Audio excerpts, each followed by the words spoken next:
second. I'll tell you when that's. Hold on a second. Let's see. That's screen error. Why? Anyways, if you guys want to talk amongst yourselves, well, just give me 3 minutes to figure out why that's not being done.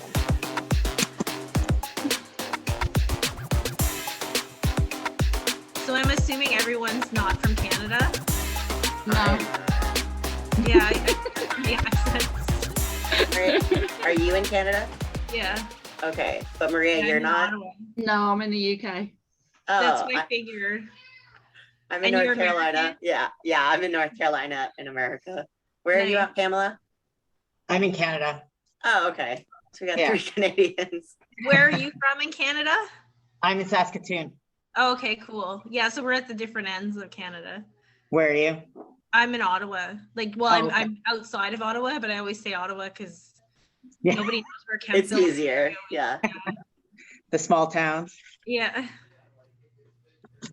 Well, Excited. it works. So why? Sorry, it's supposed to be working and it's not. So continue talking. I'm trying to figure out why. So are you Troubleshooting. guys all power lifters or different backgrounds? Like, I do strongwoman. oh, okay. Yeah, I do a little bit of everything. I do too. And you? Yeah. I've been Yeah. focusing on strongman for the most recent time. Yeah, I just did a bodybuilding show, but I do powerlifting, bodybuilding, and pole fitness. Nice. Whole fitness. Yeah. I I want to go to a tried class about- so bad. Yeah, It's I so tried much about fun. 6 classes of pole and was just like, this is hard. It is. It's awesome. harder than it looks. Like There's- it's so much fun. There's only one pole place near me, and it books so quickly that you Yeah. have to book months in advance. And every time I try to, I'm like, I don't know when I'm free months in advance. It's I that know. good, apparently. Can someone on their browser, it says Yeah. it's working, but I just want to be sure. Can someone log in on YouTube and on our Panastrong podcast on YouTube and see if it says streaming? Yeah. I'm going to do Yeah, that as well. yeah. I don't know. It says like it's working, but I don't see it on my phone, so I don't know what's going on. I'm looking. Do, do, do, do, do, do. Oh, went to the wrong one. Okay, it's giving me heart attacks. How do I see if it's live right now? I wait to your main page, but I'm not seeing us at the moment. Videos. Would it tell me if I was? Yeah, it's just showing me the interviews that you just did. Mhm. Okay. I'm gonna just see. I'm gonna go into the settings on YouTube because everything says it's working. So, which was like yesterday. I was like, huh. Worst case scenario, this is being recorded, and And we then you can't can always. always do it after, right? Yeah, and also like people, what was I gonna say is like I can stream this to Instagram and Facebook too, and maybe it's just YouTube being stupid right now. I don't know. Set up YouTube. No, I don't need to set it up. Yeah, let me just try refreshing the browser. Sometimes that's all it needs is a little swift kick in the ass. Oh, I just echoed. I don't like my own voice. Okay. So if you guys just want to start talking about like the questions while I'm figuring this out, like I said, for time's sake. All And right. you're recording it? Yep, it's been recording the whole time. Don't worry, I'll edit it. Okay, now you know to start at 5:10. So what have you learned in 2020 training that has the most significant impact on your training gains? Who would like to go first? I think for me to be adaptable. That's good. I feel like I learned Just- that. I mean, it's fair in this sport, you have to be. Yeah, but I think usually like you've got a set goal in mind, you know what you're working towards like you've got a comp on whatever date and you're working towards that one, and then COVID came along and everything went out the window. It was like, Yeah. okay, I'm still gonna do something, you still need something to like keep going, but I pretty goals much and stuff will change completely. I pretty much put the same thing. Like I've learned to be more creative and to go with the flow a little bit more, and to have a different focus. Because if you're focused on powerlifting, but then you don't have any equipment, you have to kind of like make do with what you have. So you know? True. I feel like my answer is kind of similar. I said that consistency and patience are very important, especially in our sports, because Yeah. strength and PRs don't happen overnight for one, No. but also so much changes all the time. Like if you have a stressful week, like you just have to be patient and realize that Yeah. the stress is going to go away. You can focus on the gym. I think not what having, what you hit one week is, you know, if you have a crappy week, on here One that week. week, but you know if you keep at it, it's still there. and not having like that regular schedule of off season, on season, and having comps to train for, that you have to learn to just train again. Like, you know, we used 2 years ago, before you had competitions, that you just train Yeah. because you train, not, but then you have to keep pushing and just do your own training cycles. And that We was had so many competitions get canceled too. I don't know if you Yeah, guys had same. that happen Yeah, too. massively. Yeah. Like so many things planned for 2020 that then just didn't happen. Didn't happen, Or got yeah. cancelled or changed at the last minute as well, which was, I think that was the most frustrating thing. I mean, even the Arnold for next year hasn't been officially put I together in a way where we can train for it. Yeah. I was gonna go to Arnold's in 2019, and it was my first Arnold's for pole. Aw. You don't have to qualify for pole. Mhm. And so I was all excited because I just want to go and compete there. I don't care what it's in. And yeah, it got canceled like the week of. So, and now I don't want to do it because I'm like, I don't want it to get canceled again, you know? You've got that paranoia now that it's like, I'm going to Yeah. prepare for this and then it's all going to change again. Well, and they keep Yeah. talking about different variants. So it's like, you know what I mean? It almost hurts your feelings when you're so prepped for a show and you find out it's canceled. You're like, Oh, like I Big could go to time. the gym and try and do the same thing, but like it's not the same adrenaline, it's not the No. same feeling. No. Like your feelings are just legitimately hurt, like somebody broke your heart, but it's a Yeah. sport. It's a sport breaking your heart. yeah. Do we want to ask the next question? Sure. If you could change one thing about how you manage the stress and changes in relation to the lockdown restrictions in your day-to-day life, what would you have done differently? I'll be really honest, I don't think I'd have done anything differently. It made me adapt. Yeah. Yeah, I don't think there was anything I could really have changed. Yeah, I think personally, I would have just taken more advantage of the in-person contact that we did have. That you took, Yeah, right, you took that for granted. Like I still got to go to work, so there was, you know, I got to see some Yeah. people at the office, and you just, you know, carry on like you normally do in the office. But I would have just interacted a bit more because you took that advantage of that just seeing people. Yeah. I was still able to work out in a lot of my gyms, and even when they were closed down, I was still able to go to my coach's house. So I was very grateful for that, but I feel like I didn't get outside enough and take advantage of the things that I had available to me enough, because being outside helps your mental health so much, just like training does. massively. But I feel like a lot of us took on either too much mental stress, or we tried to work more from home, and we built up so much stress that it started to affect us mentally, and we didn't realize it because everyone was feeling the same Well, things. there's that underlying stress too that you don't realize, because everywhere you look, there's something about COVID, and like, you know. Well, you were terrified. You you're in just the sat back. at home. What? Yeah. You were terrified, like you didn't know what to do, so you just stopped doing Yeah. everything and did the bare minimum. We didn't have enough information at first, so it was scarier, you know, like, yeah. I I think remember, I purposely avoided most of the stuff. Like I didn't watch, I don't really watch TV anyway, so I wasn't watching the news. I wasn't, like, the only time I'd hear the news was on the radio in my car. Yeah, that's like me. That's what So I I think do. I avoided a lot of it, which helped. Yeah. I remember getting ready. Whatsoever, it's wanting to stream on my personal YouTube and not on Panda Strong. It's like denied. It's like you have to have a pro membership. I'm like, I do, mother bitch.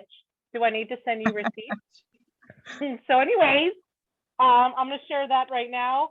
So we're streaming, but not on a regular channel, on my stick. Stephanie, fantastic, the dancer. Maybe just because I'm more fabulous on that channel. I don't know. Anyways, continue. You guys are giving really great feedback. I mean, I can definitely relate. I was told a competition was canceled, my strongman competition out here, and I was like all ready for that. I was like really excited, and they're like, "Well, you can't do it," and I'm like, "No," and I was depressed and I was grieving and I was sad as fuck. And then like 2 days before, they're like, "Hey, why are you still doing it? I'm like, what do you mean? I thought I canceled. Like, where did you get that message? I'm like, oh my God. Because I had just went back to deloading and just my diet, everything changed. And so I was lucky because I, first time doing the Conan's Wheel, I was able to lift it and I was really proud of myself. And then I just talked to them as I got to see people again, got to compete again, and just more motivation to train. But yeah, it's really frustrating because strongman is so specific, right? In terms of conditioning and practice with implements. So when you don't know what's going to happen right before, it's really difficult to train properly. And it's frustrating because you want to perform at the competition as well as you could have, right? Like you don't want to get fourth when you know damn well you could have gotten second, right? So anyways, continue everyone. A lot. I remember prepping for the 2020 Arnold. I was going to compete in the WPO deadlift championship. And I knew a lot of people from my area that were going for powerlifting, strongman, and just seeing them on social media saying they were dropping out, they were pulling out because the shows were condensing and getting rid of spectators and people couldn't have their families there. And I remember just taking more vitamin C and trying to be ready for it because I was like, I'm going, whether this gets canceled the day of or not. Like, I am flying there. I am taking the risk. I am doing it. It was emotional, though, to watch other people either get pulled out or have their events canceled. And that's kind of been my attitude this year. Like last year, so much stuff got cancelled or changed or whatever, and we got so messed about. This year I was just like, any opportunity, I'm doing it. Yeah, for fun, I've ended up all over. Like I got to go to OSG, which was amazing, but that was so stressful, like because of all the things changing, and things literally changed days before we flew as well. So it was just like we had to fly out 2 days early and stuff. I'm going to Finland in 2 weeks' time to compete as well, and like things are changing for that now. But it's just like, you know what, I'm not going. It's like we've had so much cancelled, so much stuff like stopped. It's like just got to do it. Yeah. Crazy. It's crazy that it's still happening. Like you still know, like you said with OSG, I saw many international athletes having to come early and having to get those paperworks through Lynn a lot earlier than normal and having issues at the borders. And now you're like thinking, okay, but it's not over. We still have other comps that could get canceled. We still don't know what 2022 actually looks like. Indeed. And I think we'd be crazy to assume that it's just going to be normal. Like whatever happened this year, it's pretty much going to be the same thing, I think. I think that's a huge part of the adapting. Like as an athlete, whether you're new or seasoned, just trying to like go with the flow, but stay in your own lane. Like, okay, I'm going to keep training.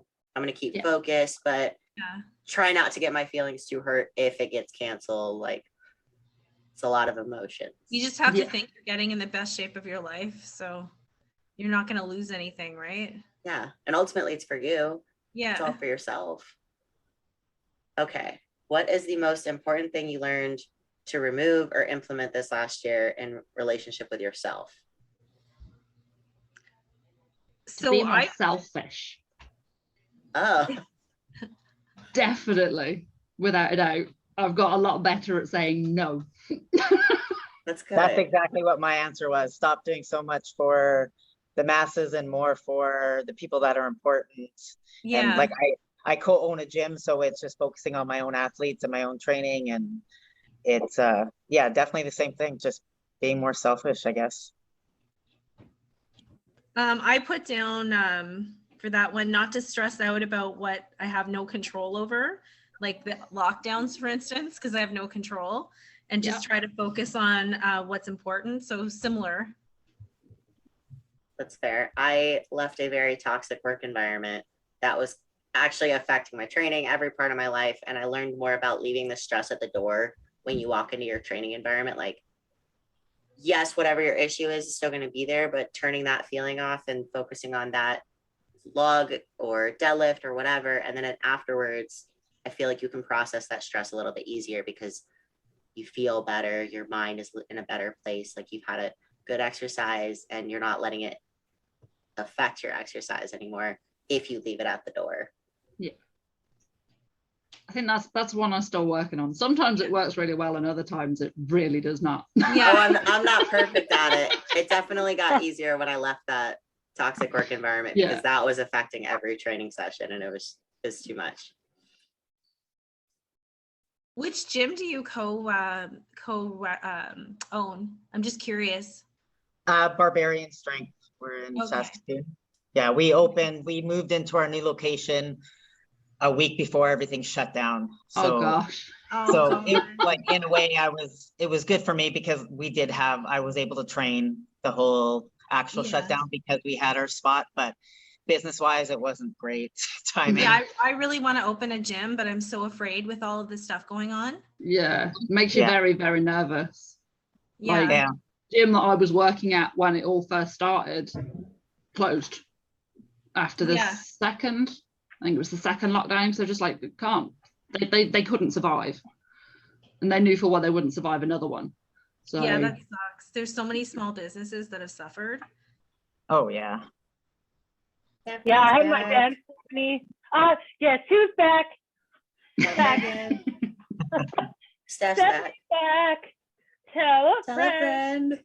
I made it. Tell Guess it who's now. back? Guess who's back? Guess who's back? I like the poster in the background. You're welcome. I feel like Stephanie has the perfect small business that can stay open during a lockdown situation because she gets to Yeah. talk with people through the internet about the issues that are happening in the world, and it's awesome. Yes. Well, so I had a dance and fitness company for, I think there's our 14-year anniversary this year.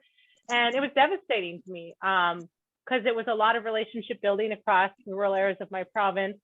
And it's something that I've been doing since, like, I started teaching dance when I was 14. And so it's a long time, 20 years of teaching. And it was good because I was already planning to go digital, but I had a lot of, what's happened to me with a lot of this is just, facing your own fears, right? Like, I feel like the whole concept and theme of the past 2 years for me personally has been facing your fears and doubts of yourself and your future, because it's easy to get scared. It's easy to go into survival mode and say, I'm not going to go for anything. I'm not going to try everything. I'm going to store a bunch of food in my house in case you don't have access to food. And I'm just going to not train really crazy and spend time with my family. And that's that. It was really like a mind fuck for me of like, how am I going to balance my time as a mom with a baby and as a wife and reform my business. So I was already trying to move things digital, but I was talking to Nancy about this before you guys logged on and first started this. I was questioning who I was as a person, right? And what I was capable of. And I was like, until I know how to do it perfectly, I'm not going to do it. And so the nice thing about COVID, it kind of gave me that swift kick in the ass to move everything online, because these were things I wanted to do. I just thought it was bigger than me, like that, my abilities at the time. But yes, like, it is the wave of the future, right? The great resignation and, learning how to work in situations differently and to, train from home. Like Hilda, I built my own home gym and basement gym, which is something I've wanted to do, since like my early 20s. But there was a big grieving phase for me because I miss teaching in person and it's not the same thing. And I will always miss that. I love hugging people. I love them coming up to me and telling me, the impact the class has had on them. And seeing them grow and develop, I will forever miss that. And I would give my left arm to be able to hug someone and to be able to teach them again in person. But you can still have an impact online. So I'm grateful and blessed that the technology is here right now for this time, because I don't know where I would mentally be at if it wasn't for that. But I do miss competing and the fact that I can't necessarily travel over the place and compete. And I'm hoping to be able to do that soon. But in the meantime, we're here and we got to make it work, right? We got to have a positive attitude and adjust where we need to adjust. So We're adapting. yes, Yeah. like a chameleon. Shed that skin. Go again. I need to make another shirt. I feel like that's the new name of this episode, just adaptability. No, shed the skin and start again. I'm sorry, Nancy. Just taking your steam right out. Right. Next question. I feel like Nancy's a really good moderator. I just want to keep asking questions the whole time. She's doing a good job. I don't need to do anything. I'll just be the The teacher decoration. in I'll be me. the flower fun. My baby can hear me. He's like at the top of my stairs. It's like, ah! That's what the sound he's making. He's like, ah! I can't hear him. Mom, okay, that's good. I probably Oh, sound I can. Yeah, so I think he's there in the background. You can just about make it out. Yeah. And the baby came to the top of the stairs and he's shaking. He's like, I know you're down there. Come here and love me. He's probably trying to figure out who you're talking to. He's like, there's no one there. I know. He doesn't understand technology yet. we're just watching develops like a personality disorder and starts talking to his imaginary friend, and the doctors are like, what the hell, where did this come from? I'm like, well, I do a lot of weird things like podcasting and by myself in the basement, so It's normal to talk to yourself. yes, I have a lot of amazing ideas and thoughts in the shower. Showers are amazing places, not only for the acoustic effects, and something else we can't talk about because we don't want to be too explicit, but It's the only time moms get any alone time. Yeah. it's true. I got to figure out ways to see crackers and sexy time. So anyways, what was the next question? Nancy, do your job. For beginner lifters, what are 5 or less things you would tell them to add to their New Year's resolutions in a 30-day period? I can go first. I would tell new lifters to Mark, can you new check if lifters. the dog is in the garage? He said he put it in there. I would tell new lifters or just people that need more dialing in to dedicate time to their sleep hygiene for one. Take care of their overall health just as much as their physical health, so their mental, social, emotional. I know we've all learned a lot about that through lockdown. Hydrate and hydrate again, because you're never hydrated enough. I can guarantee that. Find nutrition regimens that actually work for you. Don't just follow along with fad stuff. Like, you don't have to work with a nutritionist all year long, but if you can learn more things about your specific needs, it'll benefit your training. And get outside more, because it's great for your mental health, great for your lungs, great for you. I also think people don't need to change too much all at one time. Like, that's new people, like either whether it's dieting or training, or they try to do everything and they start with this magic start date of Monday. Everything is all or nothing. And then by Thursday, they're just so overwhelmed and tired that that's where you start to fail. Like, people get excited, so it's hard to get people to understand that, and they have to fail a few times before they'll stop and go, okay, get, like you said, one thing under control, get your sleep down, get your water down, like make sure that at the end of every day you can go, did I give 100% today, or I had 90% today, and pat yourself in the back for the 90% or 50% even. But doing all that all or nothing, that's why I don't even like New Year's resolutions, because you're just setting yourself up. Like, just so I love that you said that. And it's a journey, not a destination, right? Exactly. Yeah. You're not doing this to just do something for 8 weeks. You're supposed to be making changes for your life. Lifestyle, right.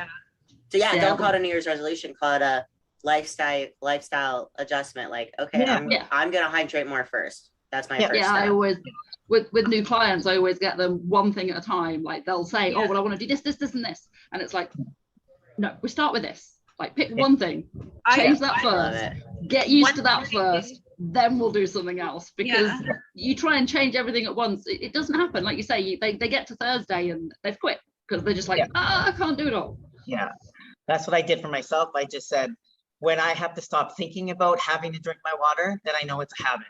Then I can, now what else am I doing that I think, like, to sleep? That's been the last 6 months, that's all I've been trying to focus on. I am terrible for getting enough sleep. And I know it's so important. I tell people it, but I don't do it for myself. And I'm just bad. Like, I don't sleep well anyway. So just reducing the time that I'm laying down to 5 hours is not good. So practice what you preach. I feel very judged right now. I feel very judged. Why?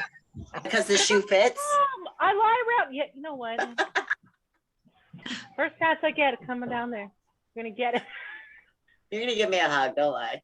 My baby just like literally pushed the chair in the kitchen and drove into his legs, and he just said, "Ow, sorry, I'm an asshole." My grandkids are here, and you can hear them crying upstairs. So kids are crazy. My mom's like, you know what? That's just God punishing you because you were an asshole when you were a kid. I'm like, thanks, Mom. I feel the love. But yeah, you guys are saying a lot of really things that I think is the most important. I want to kind of caption it with words like, consistency, patience, grace for yourself, understanding, compassion, and not lowered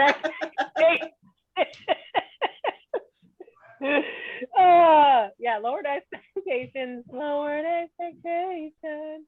Isn't there like a Saturday Night Live Mad TV skit of people doing like those video send-ins of Oh like yeah. Uh-huh. it's kind of like that, right? I mean, you know, you want to have the $500 cake, but you might have to settle to 300. You know, just eat some cake, be happy. I like that you said grace, because having grace with yourself is a very hard thing to do It as a is. new lifter, looking up to Yep. the people you want to be like. It's really easy I to be feel nice. is don't compare yourself. Yeah, that's a good one. Massively, do not compare yourself. It screws everything. I put down meal prepping too, because I feel like if you Oh, meal yeah. prep, you're less likely to cheat and you're more likely to eat the stuff that you make for yourself. I don't know. I just find it helps me so much. And like just focusing on nutrition too, because you want to be a better athlete. You know what I mean? Mhm. And it saves you money Yeah, exactly. because you know what's happening, you know what's going in and what's going out. Yeah. I can eat the same thing every day, but not many people can do that. So Oh no, I cannot. I can do that, but I love that in the time that I've been lifting, I've learned more about how to trade one thing for another to spice it Yeah. up or bring it back down or to bulk weight a little or to cut weight a little. Like you Yeah. learn so much as you go. So new lifters Yeah. shouldn't feel that pressure to know everything right off the gate because you learn things through your peers, through your coaches, through your friends, through your gym and buddies. Like everything something that works for you might not work for somebody else. So you have to kind of exactly. Big time. yeah. Nutrition is so unique. Yeah. Also, I feel like, you know, another thing, good point to bring up is I'm just checking if there's any questions. Anyone who's listening in the live stream, if you're on YouTube, all you have to do is comment with your questions on the live stream there, and we should be able to see it. If not, you can submit your questions by email to panastrongpodcast@gmail.com, and we will answer them after, and we will put them in the comment section. You'll see it. You'll see it. Don't worry. But anyways, just comment, and it'll send directly to me, and I will see it. And then I will send it. Once we are done going over our questions and answer period time, then we'll do the Q&A at the end, and we will, the experts will answer your questions. So yes, back to the meal prep is like, I feel like when you find what works, like stick with it, right? Like if you find recipes that you love, that you're okay with eating all the time, fanciness is like the KISS principle, right? Keep it simple. It's really easy to like manage calories and not have to weigh everything, and meal prep doesn't take much time. You're not flipping through thousands of recipe books, and you're not, you know, trying to be fancy with all kinds of ingredients. Like that to me is for like, I do that like once a week. I call them like family food fun Fridays, or on a Sunday, I like to make pancakes for my kids and just kind of just have fun family hearty food. But, you know, during the week, I just like, it's just meal prep all the way. And, you know, if they get bored, they don't want to eat it, sometimes I'll give them a treat, but, you know, I always want them to have that healthy nutrition at the end of the day. And so that's my biggest focus. I'm like, you have food, don't complain. You're good. You're not starving. Everything's good. But like for me, it stresses me out. Recipe books have always stressed me out. And I'm like, if I burn it, it is what it is. Like, I just live my life. Like, you know what I mean? You have to let it go. Like, as a mom, that's the one thing I have learned as being an entrepreneur, especially working from home. It's like, because I was working from home before the lockdown even happened. My office was in my house. And I can tell you that, like, it is overwhelming and it is a ridiculous expectation to try to be like Martha Stewart and like a boss ass bitch at the same time. Like, yes, there's someone that can do that. Good for you. You're a Pinterest mom. Amaze balls. Most of us can't do it. So for me, I feel like it's less complicated and it's simple. It's repetitive. I'm like, these are the days I clean. These are the days I meal prep. This is what I work out on this day. I try to keep as much structure and schedule as possible. Then there is that time for the fun and the spontaneity. But I know that if I add things to the plate, even if it's structure, if it's too much, don't fucking do it. Like, if you know you can always whip up, you know, steak stir fry, stick with your steak stir fry. New Year doesn't always have to be adding all these extra things to the plate or making things more complicated and fancy, like fancy your program to reach your goals.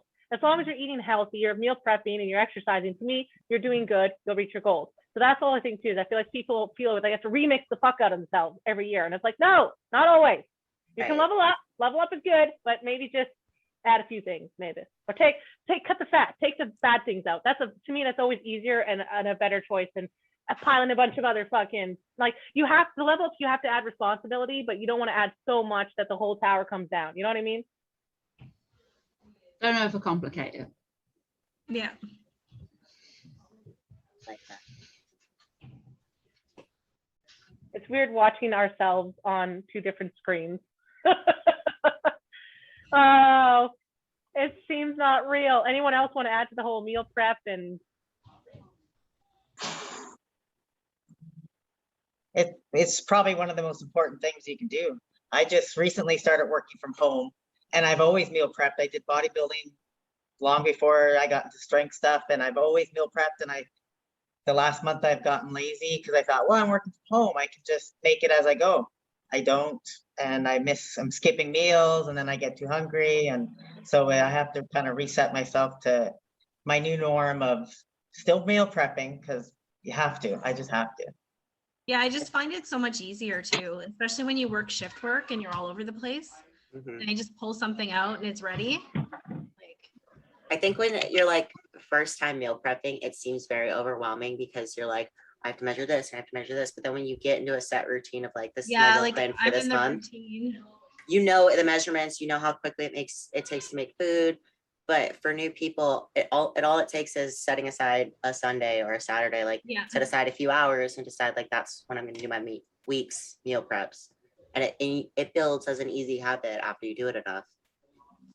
Yeah, I just came up from a bodybuilding show, so I'm like used to prepping now, and I'm like eating what I want this week, but I'm gonna get back on track in the new year. Because you deserve time off too. Yeah, no, I Yeah. need a little bit of time off. I hate when It's people like- call them cheat meals because I feel like they're just part of your nutrition in general, like their Yeah. rewards or their refeeds because you've done Been X. depleted for so long, you know? Right. You need your body needs a little bit of variation every once in a while. There's nothing Yeah. wrong with that. by Yeah, the way, there's actually a physically and science. mentally. By Yeah. the way, I didn't hear you. We all were talking at the same time, so we're all full of greatness. No, that's actually, there's a lot of science on that actually, like a research about refeeds and the importance of it and intermittent fasting. And I always say to people, like, you know, thousands of years ago, our ancestors lived in the wild, and you have to think about it like that, right? There was periods of times where you lived on berries, and there was periods of time where you had a lot of dried meat. And so it's important there's a fast and a feast time in life, and that's normal and healthy for the body, right? To have sometimes a surplus of calories and sometimes a deficit. And you have to be careful, right? Because you don't want to get disordered eating for sure.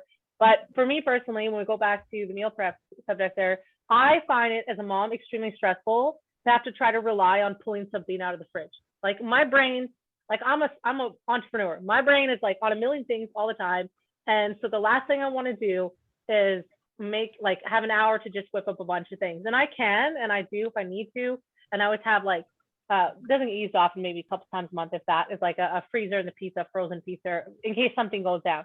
But I always do the meal prep because then I'm like, you know what? I have less stress and anxiety because all the things I've done all the things I need to do are done.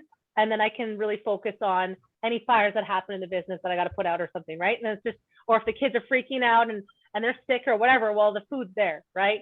So I always feel like if you don't prep, you're prepping to fail. You know what I mean? You're basically encouraging a storm because Yes. life happens. Shit's gonna happen no matter what, so you have to prep. And that is you're your own like the lifeboat or the jacket, right? force. Thank you. You're like, yeah, Nancy, exactly. Like you're your own. If you don't do that, who's gonna do it for you, right? I mean, yeah, you pay a Yes. bunch of people, but not many of us can afford to pay a bunch of people. Yeah. So if you're mad, shit, you have to prepare. That's a good point. Am I reading the next question? Yes, unless everyone said what their 5 things that they wanted to say, Okay. What were some challenges you faced this year in training, competing, or personally, and how did you overcome it? I think we've covered a lot of this already, to be fair, with how we've Yeah. answered some of the other questions. I think a lot of us have learned to overcome specific issues. I took myself outside a lot more during my stressful moments and found different ways to breathe. I started taking yoga classes with some friends, started a little bit of therapy, all good things. Yeah, like I said, the biggest thing for me was getting kit to be able to train at home when the gyms were shut, so I could keep training, because that was my sanity. If I couldn't train, I'd have gone even more mental than normal. Yeah, so like and then training in all weathers, because training outside in the UK meant rain, snow, wind, whatever. Whatever. Be a fire! I Oh, put man. down family issues because I had a lot of stress this year with my family. Like there was a bunch of stuff that happened, and I had to learn to not not let their stuff become my stuff. And some of it was like really traumatic stuff that happened in my family. Like my niece passed away in a fire this year, and like I was in prep when that happened, and then stuff happened with my son that was really stressful. So trying to like not let outside factors control your goals, or so I don't know, that's what I put down. Oh, thank you for sharing that with us. Yeah, it's I know that's a I mean, lot. there's always going to be something, right, that's going to happen. Do you kind without a of, doubt. because you were in prep at the time, did you kind of feel like the training you were doing was a good coping mechanism in days where it felt really hard? Yeah, it was, because it kind of distracted me from what was going on, so it was good, but it also can derail you, right? Like If you dive too hard, yeah. yeah, so It takes a balance, like figuring out, like, am I doing this because it's helping me, or is it not? yeah, Go back exactly. to your cage, monkey. My son's like, tick, tick, tick, tick, tick. Oh, is that your son? Oh. Nancy's like, awkward. You just wait, you get knocked up, and this will happen to you. You'll be peeing and brushing your teeth, minding your own damn business, being a good citizen. They're like, get your sausage finger out of my face. I mean, my Shrek fingers. Anyways, and then they'll just like bomb your life all the time. Even your snooky time, gone. Pamela's not impressed. Pamela is the mother of all of us, and she's just sitting there. She's no emotion left. She was a mom. Kids are older now. Isn't it? Yeah. The life was sucked out of her years ago. I did my time. Yeah. She was in jail, baby jail.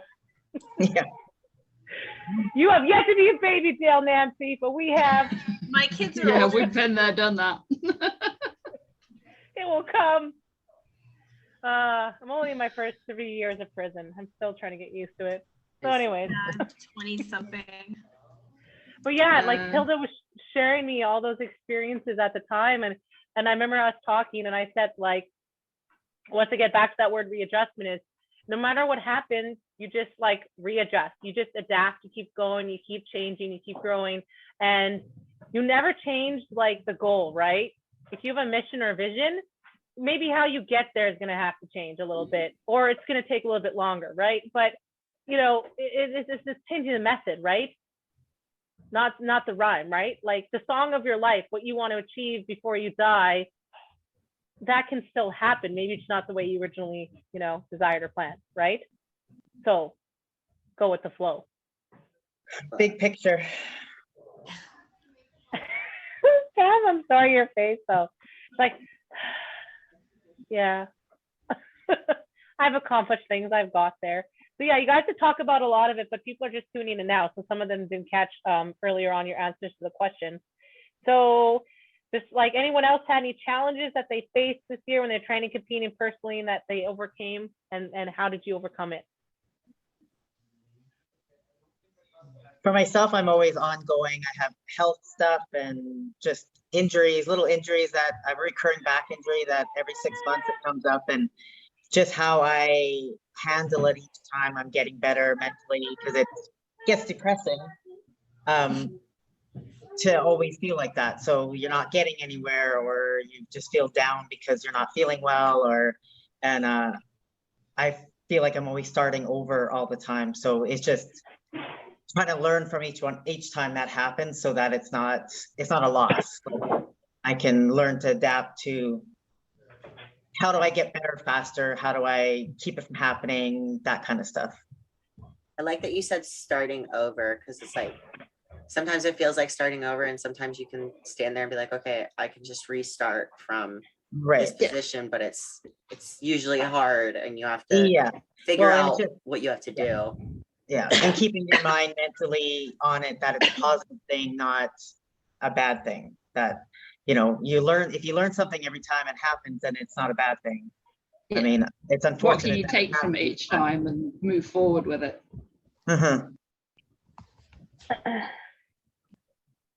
I think it's also important not to get like remove shame, because I feel like we have this pressure that we put on ourselves as strong women that we should always feel happy and never be disappointed, never frustrated, and never angry when things don't go as planned or we have to readjust. And I don't think that's realistic, right? Like, it's human nature. And if you are someone who is pushing to be the greatest version of yourself, then you are going to be affected when things don't go the way you planned. And I think that's just another sign of greatness, right? You have to be pissed. Like, I think being pissed and anger is a healthy, positive emotion. And when you fuel it the right way into something productive, it's a good thing. So it's like, I'm going to be super fucking honest. I was really frustrated about this lockdown. I miss my friends and my family, not spending Christmas with my family. It's super frustrating. And, not being able to compete. And so, I had to let it go. And, even when I found that competition was canceled, I was like, well, I'll just like keep training. I didn't just stop training. But, the younger, immature version of me would have, and had a big tantrum party over it. And then I just decided, no, I'm just going to keep training. And I could have been like, you know what? I didn't train as hard. I'm just going to not do the competition, but I showed up, right? And I feel like that's how life's got to be right now. You can be angry, just like, it's not healthy to hold it in, right? You got to put it out there. So whatever's happening, don't hide it. Don't be ashamed of it. Just like deal with it. Like, let it out, let it go. Be brutally fucking honest. And move on. Like, I bought a boxing bag. Just don't sit there. Yeah. But I bought a boxing bag because I have anger problems and I need a way to release it. And so I punched the shit out of that bag, and it's like an hour of professional therapy. At least I tell myself it is anyway. I find as women, we're not given enough permission to be angry. Like, we're always like suppressing our anger. I feel like we're not. It's okay for men to explode, but when we do it, it's inappropriate. Yeah, it's a temper tantrum when really it's just like, no, I missed that lift. We're too emotional. We're too hysterical. Yeah. No, we're just, I feel like seasoned athletes, especially, like when you see someone miss a lift, like to give them a few seconds, like, because they don't feel good about it. But like as a woman, sometimes like if you miss a lift and you're like, oh, I'm angry, like please leave me alone for a second, people are like, wow, you're being so like rude and standoffish, like it's not that big of a deal. And you're like, well, it was to me. Like, I'm allowed to feel that way. I'm allowed to feel my feelings. Thank you. Like, what do you mean? Like I hate that. It's the equal blow to me as saying smile. Like a woman's expected to smile on. I was actually reflecting on that the other day. It's like, I used to get face cramps and I used to get mentally tired because I grew up in a church environment, right? So there's always this like perception of always being grateful and happy and smiling all the time. That was the definition of a woman, right? And I got tired. I became a mom and I just stopped smiling, and I was okay with that. And I just put that in energy into self-love and self-improvement. And I was angry, and I stopped making excuses for people, and I cut a lot of people out of my life, and I went into a little hole in my house, and I transformed and rebirthed and regrew my entire life. And I am so proud of me for doing that, because it takes courage, because like you said, Hilda, we don't get permission to do that often. And at first you feel like shamed for doing it, right? Like, even if no one's saying that to you, you feel like that. And it takes a lot of courage, and it takes a lot of bravery to go deep inside yourself, to cut off all the things that are familiar. In codependent support, right? That's another thing too. There's going to be friends and family that support you at a certain level, but as soon as you try to level up or change your life, that's when they get upset, right? And so it takes a lot of, courage to just be like, well, I'm sorry you feel that way, but I'm going to do me. And if you're not going to be a positive support, then I'm going to let you go. I wish you nothing but the best and hope and positivity in life. If you can come back in my life as a positive person someday, cool, I will welcome that. And no harm, no foul, no hard feelings, but, I need to focus on myself. And you'd be surprised who comes back. I'm sure you guys have seen this because you're all very successful, right? Who comes back in your life and they're like, oh, hi. And you're like, I told you,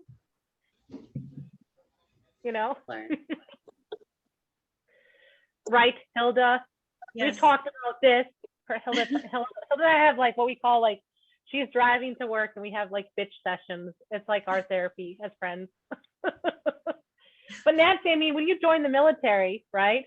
I mean, basic training. Like they get that out of you, right? They call you all kinds of names and they say all kinds of things. Yeah, they trying to convince you that Correct. you're just this controlled object, but as you progress in the ranks in the military, kind of like progressing in a sport, you realize who you are within that organization. So like within a strength sport, you can realize who you are and be your unique individual self.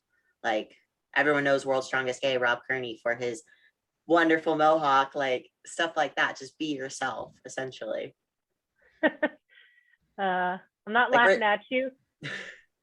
I'm thinking of that movie when it's like, she's like, be yourself, be yourself. I know, it's super Oh, corny. Corny mom. Yeah. Anyway. Like respecting the organization and the steps you have to take, but still being yourself, like true to yourself through everything. Hilda, you were gonna say? Oh, I was saying that movie, isn't it like Best Friend or something? Or Just Friend? Just Friend? That's one of the best movies ever. I know. I feel like the cake moment when like he goes, like I've been that asshole, like when he goes to the pancake house and he's the girl's like the regular, the special, and she gives him like a shit ton of pancakes with sugar all over it. And he's like, I haven't had this since whatever, and I'm gonna break out in her eyes. Yes. Like I get his movie. I didn't realize you were talking about Ryan Reynolds for a second, but I know the scene so well. Yeah. It's so off character of who he actually is too, which is funny. I love it. I always just think of him like that, or in Deadpool with him like inappropriately twerking and hip thrusting, like the dance at the end. Oh, he's so sexy though. In another lifetime. The fact that we just referenced that scene, like that is not what we mean when we say be angry. Like don't have full temper tantrums, but Yes, have your that's feelings. okay. Yes, like have your feelings, Find the but balance.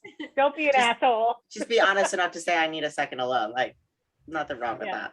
Yeah. Take the pancake to the bathroom, eat it away from everyone else. I'm just kidding. I'm just kidding.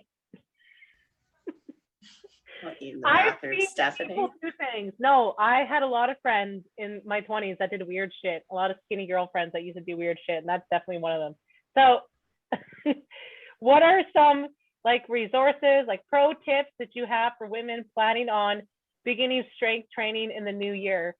Like newbies, fresh, and they're seeing all of you strong ladies lift like deadlift 500 pounds, and they're like, I don't know, I kind of struggle lifting my child off the ground when they're tantruming.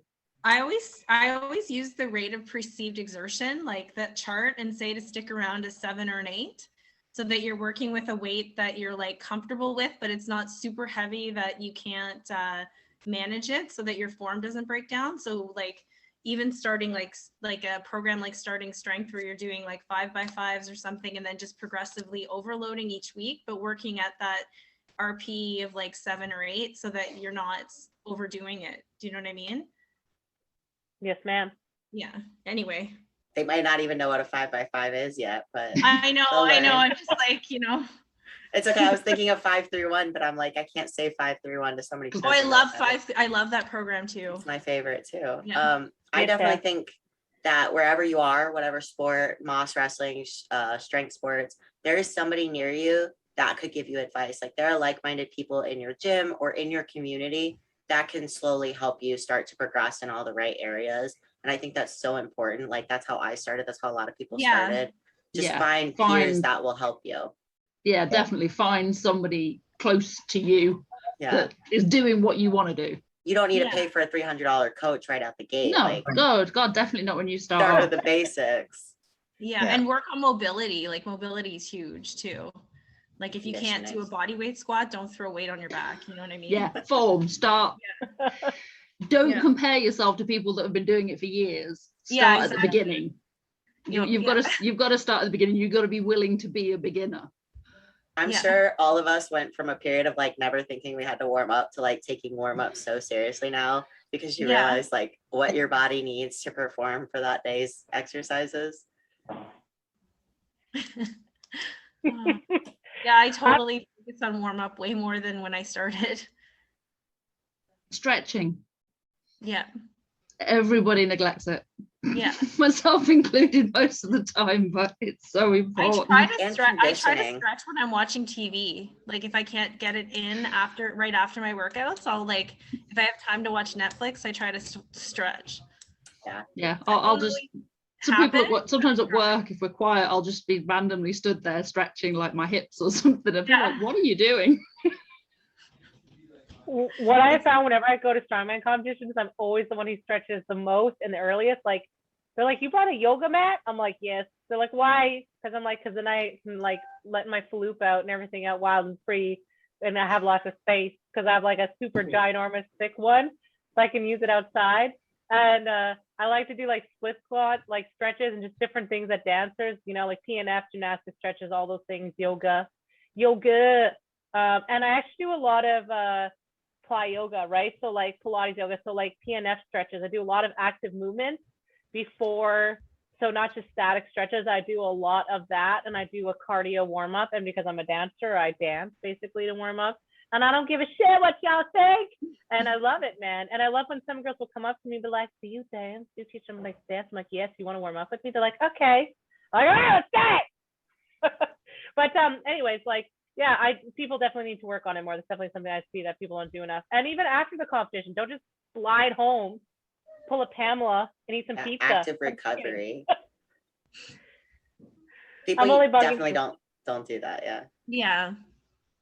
Or like conditioning. I feel like a lot of people, especially in powerlifting, they neglect. Yeah, I agree. They look at the big guys and they're like, well, he doesn't do cardio. Like that doesn't, or conditioning. That doesn't change the fact that you should, for your heart health, for your longevity in the sport. Like conditioning, cardio, whatever you want to call it, active recovery. Those things are very important, just as important as mobility and stretching. Yeah, like I don't want to be an overweight power lifter, so I try to eat healthy and I try to focus on cardio too.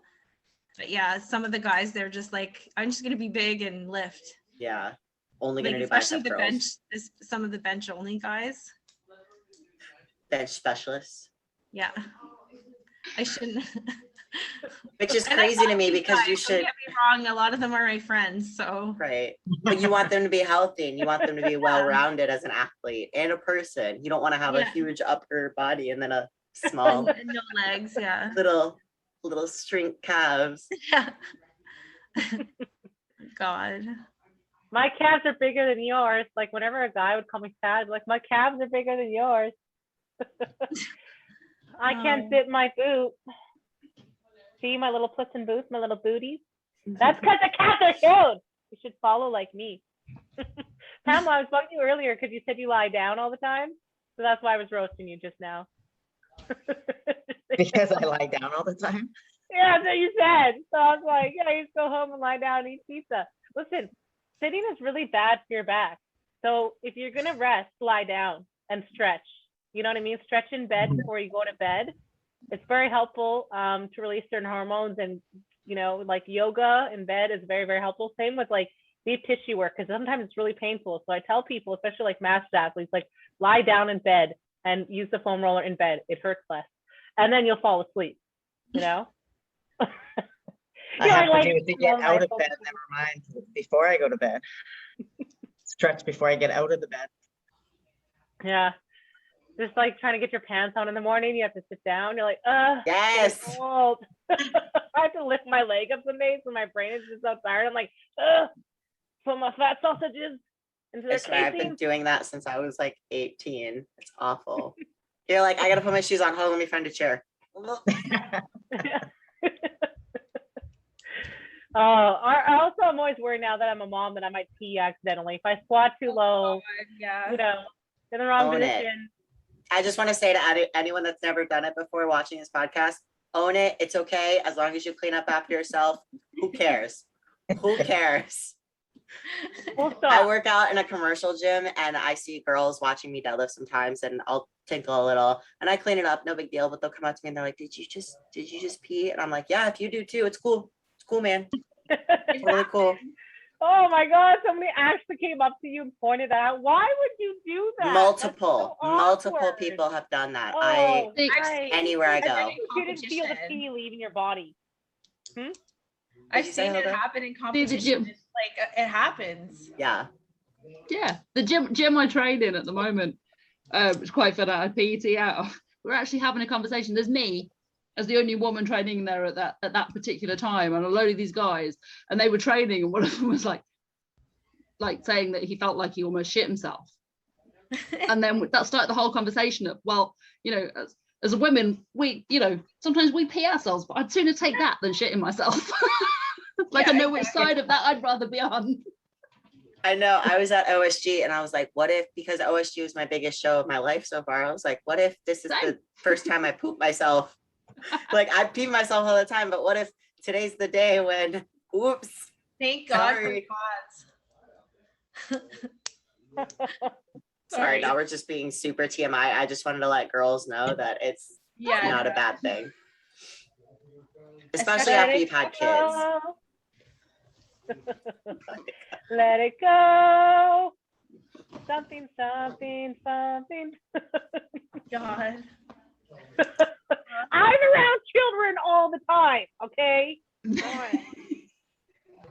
I have my 2 upstairs. My grandkids are visiting. Oh, Start Yeah, rapping you right can now. probably hear them. They're really loud. I can't believe you have grandkids. There's no way. Yeah. There's no The way. little ones, yeah. She got knocked up young. Yeah. Don't judge her. Lucky for you, you got it out of the way. Exactly. That's why I don't her know when to body do it felt now. bad. Yeah, I'm 45 and I have I had my kid at 17 and 17 and 23 for my last one. So yeah, I'm almost 41 and I had my first when I was 17 and he's 23 now. oh, okay, so So, you're in the same boat. Yeah, in the same boat. my youngest is, I've got a 20-year-old, almost 21-year-old, and my youngest is 18. So yeah. You don't look Now you your get to age focus either. on- You look really young. y'all I don't. was 41. Now you get to focus just on training, which is cool. Yeah. I mean, there's still plenty of stress. I mean, I've had No, the I mean, you don't have to worry about like, when am I going to oh yeah, stop and have a childcare and baby? things. And- Like, yeah. Yeah. Maria's like, Yeah, stop done all roasting me. It's not my fault that you had a candy ass, and that's why you got knocked up, Maria. Okay, your candy ass is the problem here, not me.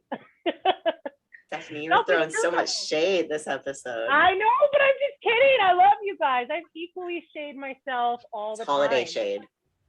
Holiday shade. Listen, you need to know. See, the thing is, if I shade you, I feel like if I shade my children, when someone bullies them in school, they're like, "What's that, mother bitch?"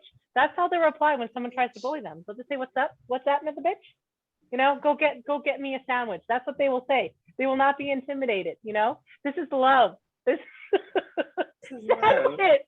Compliment, tear you down, compliment. I think that's proper leadership. I don't know. love it. Pick some course I love somewhere.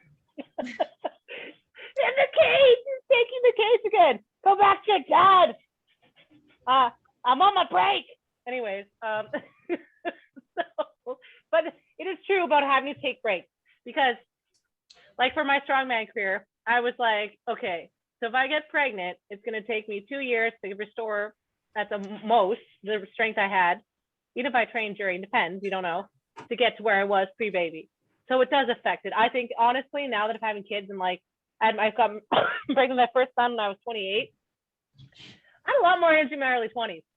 So I mean, there is benefits to both sides, but yeah, having them younger, I think like you have more energy and then you can kind of focus on your career. It's definitely hard to juggle both. I talk about it all the time. You can't please everybody, you know. Like, can you imagine running like Tracy, you know, in Canada? She manages her gym and she started gym with her husband when her kids were young, which is amazing. It's very difficult. But I don't know about you, Pam. Like, how do you feel like having a gym and being a strong man now? Like, sorry guys, pardon me, I'm on antibiotics. How do you feel now? Like, if having kids younger, like, you know, you're a mom, right? Even though you're a master's athlete, you know, in the sport, there's so many moms in strength sports now, and that was not the case years ago. So do you think that you could have done it back then, or do you think it's just more accessible now? Like, I feel like this sport is starting to adapt and evolve. There's more resources for women now than there was before, but I'm curious what your perspective is on that because your kids are older, right? So. Yeah, mine are 25 and 20. I have more access now. I think there's just more access. It's more the norm to see women doing these kind of sports. And it's not like, I know the environment at my gym, like going back to the question about beginner people, women going into the sport, it's just finding good training partners. Like, even if you don't train together one-on-one, it's just the people that are surround yourself that are supportive. They treat my lifts as important as, like, I have some big lifters in my gym, and when I'm lifting, it's just as important as they're lifting 500 pounds more than me, kind of thing. So I think there's just more opportunity now for women, like at whatever stage of your life, whether it's you're a newbie at 20 or a newbie at 50 or experienced, like depending on if you're coming from other sports, there's just so much more out there. I agree. Yeah, definitely agree. It's growing, and it's growing fast. Yeah, when I started, there wasn't many women in powerlifting, and now there's like a lot of the meets, there's more women than men. So it's nice to see that. I love it. I was at Strongman Corporation Nationals this year, and a young woman came up to talk to me, tell me it was her first nationals and that she was 17. She is going to school right now. I don't think she's using one of those powerlifting. Actually, she is. She's on a powerlifting scholarship, which made me so happy that she was not only doing that, but she was branching out to Strongman Corporation Nationals. And at the end of it all, she was like, next year I'm coming back. I'm taking top 10. I'm going to podium. And I was like, hell yes, you are. I love this. Makes me so happy. Awesome. Yeah, to be able to start at that young, that would have been. Yeah. Ooh. I just met a 17-year-old powerlifter the other day that's almost squatting in the 300s. And I'm just like, oh, I love you. Keep growing. Keep doing this. There's the little girl that used to go to my gym at 613 Lift, and she was 12 and she was lifting and she had records and stuff. And she was lifting like 200 pounds, but for her, that's good because she was only 100 and something pounds, right? So it was impressive. It's so impressive. Yeah, 12 years old. Strong Kate. She had a following on Instagram. I think she's off right now. And her little brother does it too. Her whole family, they're all lifters. I love that so much. I've worked a few powerlifting meets where 6-year-old girls or 8-year-old girls were competing, and the way that the room lights up around them just makes your heart soar. It's amazing. Yeah, I think it's good for kids to lift. You just obviously they have to be careful, but there's so much misconception about lifting in children. Like, yes. I think with the right supervision and guidance. Yeah, like my kids got into lifting for a little bit when they were younger, but they didn't stick with it. But they did try it for a bit. My daughter was into Olympic lifting, but again, she didn't go super heavy. It was just to get the technique down, right? Right. Yeah. And you never want to push a kid to do too much before they're ready. And if they don't want to do it, you let them. Like my daughter stuck with it for a couple years and then quit. So, you know, but at least I introduced her to it. Maybe she'll come back one day. Oh yeah, lots of time. Yeah. So that's another thing. It's like, you know, you guys just talked about it. There's going to be a lot more youth and kids and teens coming up. And I'm really excited I'm going to be bringing on some youth athletes in the new year to sponsor them, which is really exciting. I can't wait to announce that. But like, can you imagine how different the world is going to be for these girls now? Like when I was a kid, there wasn't that influence, that wasn't encouraged, there wasn't those resources. So I mean, you weren't even allowed, right, in around barbells, period, because everyone just thought you're going to get hurt, right? Never mind being strong enough to lift it. They just thought, or it was fun and set. Let me can't try, I can't lift weights, you know. Like back in the 80s, I don't know if you guys remember this, but like back in the 80s and stuff, it was like they'd have a women's only section, and it'd be like pink barbells and pink dumbbells, like. Do you know what I mean? Like it was almost like you can't touch the men's weights, blah, blah, blah, you know? I don't know. And women were so intimidated by the weight room. Nowadays we have so many people advocating for us and trying to sponsor. I like that you're about to sponsor young female athletes because that's just going to encourage them to keep growing in it. Like there's so much more encouragement in this sport and these sports than there used to be. Yeah, so we're going to have 2 levels of sponsorship: elite sponsorship, which is for adults, and I'm not going to announce the name yet of it, but basically the program is for, you know, youth athletes, so between the age of like 8 and 16, 17, female, obviously, because that's the focus of our podcast, who have ginormous potential, that are going for pro, that are setting records, and who are doing amazing things in the sport for their age. So yeah, I totally think it needs to be encouraged and supported. And we're definitely gonna be hosting competitions and so on and so forth in person in those age categories out here in our province, and sponsoring events and helping those get going in other provinces. Same with grip sport, mass wrestling, all of that. Because I'm all about that STEM energy. But yeah, I mean, like, you know, it's all about representation. If you don't think there's any support, or you don't think that there's a place for you, well, then you're not going to have it. Because people always say something like, oh, you think there'd be teams of the youth that would compete? It's like, yes, totally. You give them the competition, I guarantee people will show up. I guarantee it. You know, it's just like with the training the strongman with little kids and toddlers, right? Like people will be like, oh, your kid's gonna get hurt on strongman, you know? And it's like now the more people are doing it, people are more accepting of it, right? And they don't think you're putting your kid at risk. But it's not weird. It's not weird. Kids are strong. Kids are strong. We get weaker and we basically, you know, decrepitate over time because we're not active. And Yes. kids can lift their own body weight. So they actually get weaker as they get older. So if, like you said, if they haven't had injuries, they have perfect training and coaching, and they start at a young age before they start losing that strength.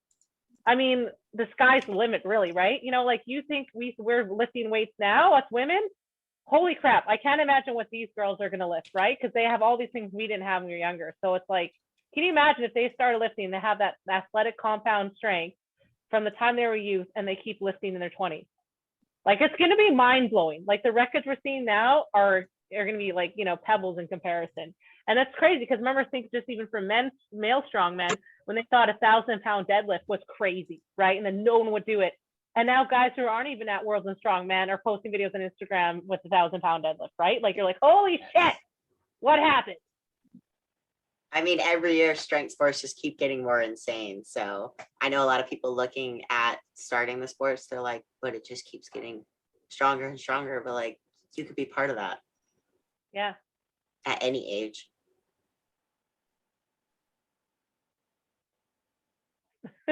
Hilda's just So smiling, quiet. like loving this shit talk. Grasshopper, insert sound now. But yeah, so on that subject of things that are changing and growing in the sport, not just with restrictions and how that affects us, but all of those elements of how the sport is changing over time. What are some things you'd like to, any of you guys like to talk about today that you feel is important for women who are novice amateur category, or even just like recent pros, just got their pro card, they haven't gone to Worlds, right? Like the people who aren't at that super elite status, and of all ages, obviously. What are some things that you think, you know, are significant or important for them to know, stuff to talk about that's relevant for the today and now and for 2020 going forward? It's a lot to think about. I think a lot of people are afraid to, one, take up the space in the gym or like use equipment for too long, but they're really shy about recording themselves. And I think recording yourself can be such a great tool for growing, learning your deficiencies, especially if you're working with a coach or not. You could be looking at your own videos and figuring out what to do better and how to progress better. And also they're fun to look back on your memories and be like, this is where I started, this is where I'm at now. So just don't be afraid to set your phone up. Like there's no shame in setting your phone up against something to record yourself. Yeah, I No. agree. You learn a lot from watching your videos and seeing where your technique breaks down. Yeah, What, definitely. what you think you're doing sometimes isn't what you're actually doing. So Yeah. it feels different, and then you look at it and go, yeah, I'm not doing what I thought I was doing. So Yeah. Or you're And so if- much closer to something than you thought you were. Like I've had that Right. so many Goes the times other on a way lift. too, I've yeah. bailed on a lift thinking, oh, it's miles away. Like It's I'm too nowhere near getting heavy, it. Watch the yeah. video back and I'm like, it was 2 inches away. Yeah, exactly. Get that. Also, I feel like another thing I want to add to that is that when you're lifting, a lot of people, once I feel like they get past the amateur phase and they start to go probably like, okay, I see everyone working on pauses and deficits. And they're like, well, we'll just work on that and inclines. It's like, yes, but that's like, say it's a three-part movement pattern and you're just like working on the one part because you think you should, you know, and you're like, well, on Mondays, I'm just going to work on holds, and on day 2, I'm just going to work deficits. So like, but are you even weak in that part of the movement, right? Like some people like are really strong there for body, weak in legs, and vice versa, or certain muscles always seem to fail them.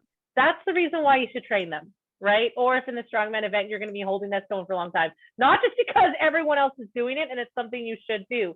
You need to be strategic and specific and have a reason for doing the things you're fucking doing. Programming is great, like you said, 531 and all those things, but you need to not just do things just because other people are doing them, because everybody feels like they need to be relevant in their social media posts, you know, and look like they're doing the work. And so like, oh, my competition is doing this, so I better go get some straps and do that too. It's like, yeah, but is that going to help you though? Like, don't fuck around in your programming too much, you know, like make sure that you're, adding on to that, what I was thinking when you were talking is like doing the stuff that you don't necessarily want to do, because that's usually what will make you a better lifter. Like So the if things you we don't- listed, Yeah, your mobility, your cardio. yeah, exactly. Do the boring stuff because that's going to make you a better lifter, you know? Goddamn cardio. If I just put on the unitard, the dance unitard and the bodysuit and look like a fluffy gummy bear and just bounce around by yourself your basement on a trampoline, you know what I mean? Like, do what you got to do, boo. Just get it in, you know? Like, do what you got to do. I bought like a stroller sled for my baby, and I mean, like, there's only one other one in my entire province, because I asked her how many people ordered them. The person who makes them, because like a mom and pop shop from Quebec, Canada. Anyways, so I'm ready to look ridiculous. So I'm carrying my son in the toboggan, and the rope's going over my chest like a Clydesdale horse. And then I'm pushing the sled stroller in the front of me, and I'm gonna go up and down the fucking hill. So when he's like sledding, because my baby doesn't want to play in the snow and he'll just wipe out and get hurt, icy. So I was like, okay, he'll like it because he's going really fast up and down the hill, probably faster down than up because I'm gonna die. You know, it's like him and the sled together. Stroller's like 100 pounds. I'm gonna die. I might eat shit too. I'm probably gonna smack my face a lot. Those videos I won't post, but I'm gonna go up and down. You know, so like my point is like you gotta get it in how you can get it in. You know, me and Hillary were talking about that this year. It's like I was able to get, you know, a 12K a day in, and that was just from like taking my son to the park 3-4 times a day, you know, and just walking to and from the park, and then walking around the park instead of sitting on the bench playing on my phone and just walking around chasing my kids, right? So cardio doesn't have to be this awfully painful, stressful thing. You just have to find a way to make it fun and add it in where you can. Like before I had kids, I used to bike everywhere. That's why I was like super skinny. Because I used to bike everywhere. And people like, you have business. Oh, like why do you bike? Like so sweaty. Oh. You just dance for 4 hours, ballroom. Like why are you biking? And I'm like, that's because that's how I get my cardio in. That's why you guys always call me Andress Bunny, and I'm so fast and amazing, and I can dance for hours because I do biking everywhere all the time. So you know what I mean? Like it doesn't have to be like Boring. a Zumba class. You know what I mean? Like it doesn't have to be this high intensity hit thing all the time to be effective. That's what I'm trying to say. Cardio is cardio. And if you're working with a coach, you can always, because the cardio for strength sports isn't your prime exercise, you could always work with them to make it more fun or make it more unique to yourself. Like if you have a dog, ask them if you could run with your dog or do sprints with your dog. Like there's always different ideas out there, and working with those peers in the same sports like we were talking about really helps develop different ideas. TikTok dance challenges are cardio. I am a dancer, and I'm telling you, some TikTok dancers dance so fast, and I'm like heavy now because I'm a strong man, and I'm like 100 pounds heavier than when I was like a pro dancer, and I'm like so winded making challenges, you know. So laughing because I'm always making her do things, and she's like, "Do I have to?" I'm like, "Yes, skinny me.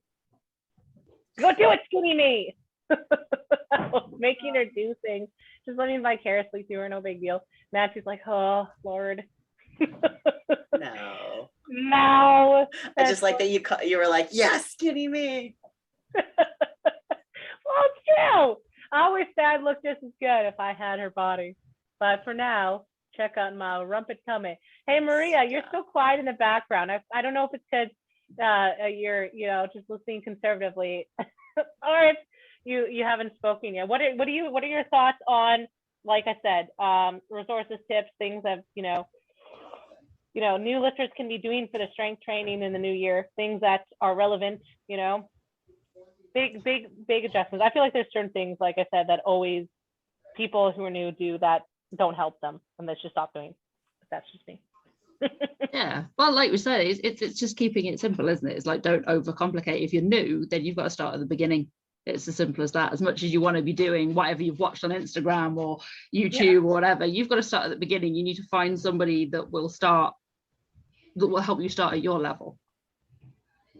And I also think too, my personal opinion is, if you want to do grip sport and mass wrestling, powerlifting, and all those things, Highland Games, strongman, you have to pick a sport, and especially you're new, and then you can add in, like, you know, powerlifting and strongman complement each other. So does grip sport, so does mass wrestling. But, you know, don't add too much. Also, don't try to do like 5. I'm not saying you shouldn't. I never want to say shouldn't, because I never want to police a woman's body, and everyone's capabilities and abilities and potential is different. But you know, if you only do one competition your first year, that's still something to brag about, right? Like that's what I'm trying to say. It's like you don't need to be all in, accelerate like crazy, spend thousands of dollars on apparel to start lifting. You know what I mean? Or to start moving. Just progress. Just participate, be part of it, and then add as you go. You know what I mean? And delete if it doesn't work. Like if you're like, oh, I can't handle, you know, doing mass wrestling on top of this. Okay, well then don't do mass wrestling. You're not less cool, you know, you didn't downgrade, you know. You gotta be realistic. I like that. Like when Simone Biles took a step back this year, there's nothing wrong with taking a step back from one thing to do something else or to take care of yourself. Yeah. Yep. I had a friend who I used to teach, mentor in my dance company. She was a gymnast and elite, and she didn't do Olympics. It's one of her biggest regrets, and that's simply because she kept competing and training through injuries. And if she would have taken the time off in that time frame, like I told her to, she'd been fine. And then she could have rehabilitated her body. But a lot of athletes who've been at a high level struggle with this is like, if you have an injury, you stop for a moment. You always want to everybody wants to be a legend, right? We all want to come back super strong and have that legend story. And like for me, coming back postpartum baby number 2, like, of course, in my mind, I wanted to win first. But was that really a realistic postpartum 9 months barbell training? Probably not, right? So that's the whole motto with Jackie, one of our new elite athletes, is train for first and go for second. Or the other way, wait. Go. I've been talking to people all day. Go for first trade. I don't know, one of the two. But anyways, it's the whole shoot for the moon, and the worst that's going to happen is you land in the stars, isn't it? It's yeah.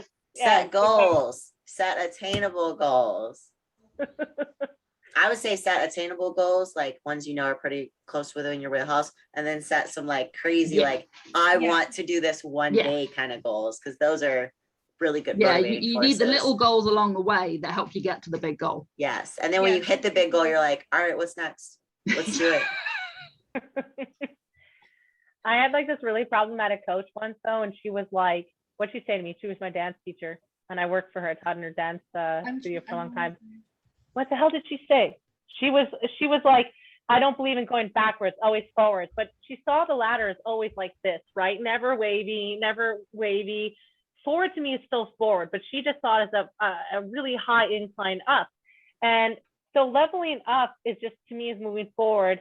And you don't always have to just like climb to a new story, right? So that's what I'm saying. If you took a step back for whatever reason, you know, injuries or just need to take a break, self-care, mental health, you don't have to come back and win first. A comeback is a comeback. You don't always have to come back like way the fuck up here. Do you know what I mean? Like, it's unrealistic expectation. I think once again, it goes back to learning that as a mom. It's like, you know, am I going to shit on my kid because he didn't win in first place? No. Did he put in the effort? Did he show up? Yes. You know what I mean? So you gotta, some of us have been, you know, parented by not the best, like, you know, sometimes narcissistic parents or just really unhealthy perfectionism. And so we've learned that with ourselves. And I think that ruins a lot of athletes and stops them from becoming all they could have been in the sport because they struggle with that, you know, that perfectionism. Not good. Very true, very true. Maria's kids are like, Mom, I need you, get off the phone. So yeah, in closing, like, is there anything else that, you know, tips, advice, message you want to send out there to women who are new, like I said, amateur, novice, or going for pro, or just recently became pro, for women who've now gone and done it, which is you. Just you mighty warrior women. Keep at it and don't get discouraged. Yes. Or, I mean, when things that should discourage you because you're human, grow from them, learn from them. Yeah, exactly. Because I know I would agree with you. You don't want people to get discouraged, but I know I felt discouraged. Yeah. Gotta fuel it, use it as fuel. I think we've all had those moments where we've done something that not gone as well as we hoped or whatever, and then you kind of question, why am I doing this, or should I be doing this? Absolutely. Learn from it. Like, I had a big moment like that last year. I did a regional qualifier for a competition, and I bombed. No other way of putting it. I didn't hit numbers I should have hit. I didn't hit numbers I did in training, and I came away, I felt like shit. But it's like, should I even still be doing this? And then this year, I've blown it out the water. it's like if I'd have kind of looked at that and gone, nah, that's it, I'm done, I'd have stopped. That's awesome that you came back. And You know, and I think it's bad that, days we can do really well in the gym and then have a competition, like, you know what I mean, that you have a shitty day. yeah, You know what I mean? Yes. yeah, it's just to keep going Yeah, exactly. and try. Don't. So many people get held back from achieving anything because they're too scared to try. They're too scared of the what if. Yes. But it's better to have a oh well than a what if. Yeah, exactly. But if you try it and fail, at least you tried. Yeah, exactly. And at least you can say that you did it. Yeah, Well, and you learn something every time you try. So exactly. you wouldn't have known that you failed that and how to fix it if you didn't go out and try it in the first place. So Yeah, and nobody else is really judging. Like, I find, especially in powerlifting, people aren't judging you. They're there to support you. You know, Yes. or so far I've been lucky, I guess, in lifting. Yeah, we're definitely our own worst critic. It's Yeah. like what we feel ourselves as dreadful, nobody else has even batted an eyelid. Yeah, exactly. And it's like, who are we really, why are we really worried about this? Yeah. Everyone's just like, you did amazing. You did what 1% of the population does, and you. Yeah. Yes. Like Like who even else your age growing can do up. that? Yeah.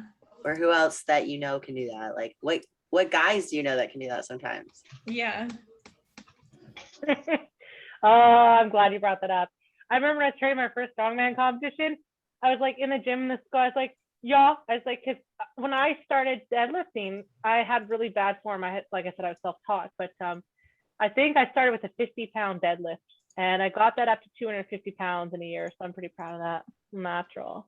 But anyways, at the time when this F who he saw me, I was like lifting, I think 90 pounds deadlift. That was it, and with a 1-inch bar, like the pre-filled weights, right? That gym, old school, 90 stuff. And he's like, yeah, you train for strongman. Like, cause he didn't feel I had a right to be in like the all the weight, like the heavy weights and barbells is on like the second floor, and it's always in that gym. It was always predominantly men, and rarely you see a female bodybuilder. And I say rarely because it was like maybe 1% of the time. And he was trying to get me to justify why I was there, because you know I was dry, crap. But he was like, yeah, well I deadlift like 150 pounds on average, and I remember laughing. And even now, when I think about that, I laugh because, you know, like all the women that, you know, lift hell of a lot more of that as beginners. So my point is like, I'm laughing in the sense of like comparison is stupid because you can't really compare. There's so many things that goes into the composition of an athlete at any age, any period of time in sport, right? Like there's many pro athletes that aren't undefeated for 10 years straight, right? So athletes are always going to have a weak moment and a strong moment. So it's like, it's irrelevant. Like, I'm like, cool, good for you. And I will say good for you and mean it when you're doing what you would think is a low deadlift because you're lifting, right? Like if you're constantly progressing, improving, you're lifting. And so for that, high five at the end of the day. But anybody who she talks to, just laugh and walk away because that's what I did. I was like, do you do strongman? No.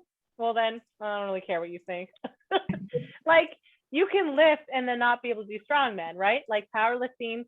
I always encourage powerlifters to try it, you know, at least once. Like the shenanigans of it. But it's like, you know, powerlifters a lot of times are humble when they try strongman because they're like, holy shit, it's really hard. I'm like, yes, it's really hard.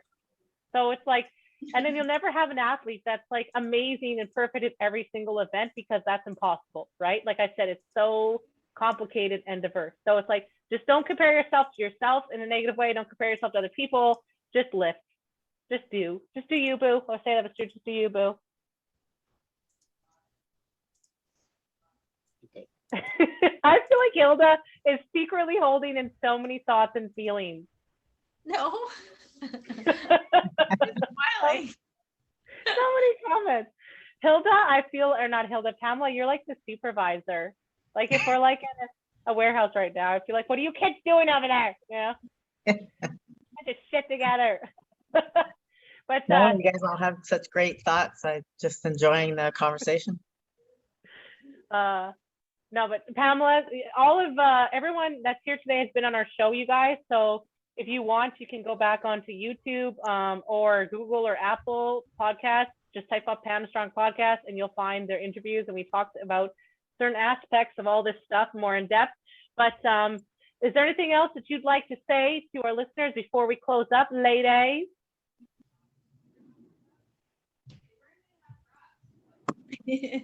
So I Just feel have like we fun, talked about a lot of enjoy good yourself. stuff. Yeah, I think we covered a lot.